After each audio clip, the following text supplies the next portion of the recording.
In many communities, they became one of the first safety nets, what we might call today a social safety net. When people were down and out on their luck, they were able to go to this place. They could get a hot meal. They could sometimes maybe find work. They could worship. Church historian Dale Patterson says the Salvation Army has a strong link to Methodism. The organization was founded in 1860s England by British Methodist preacher William Booth, a pastor in London who sought to bring the lost souls, the poor, hungry, and homeless to Christ. And Booth started what was called the London Mission.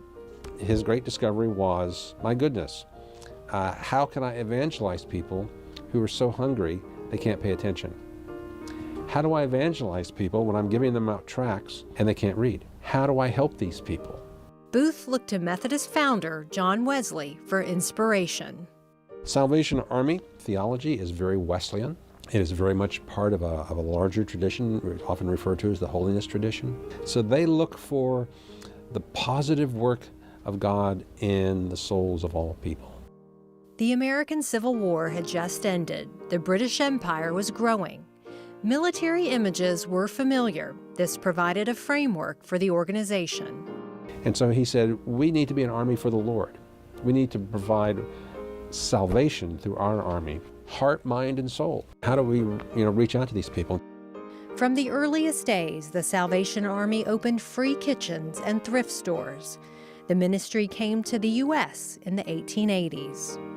The Red Kettles first appeared in 1891 in San Francisco as a way to raise money to feed 1,000 people Christmas dinner. The idea quickly spread.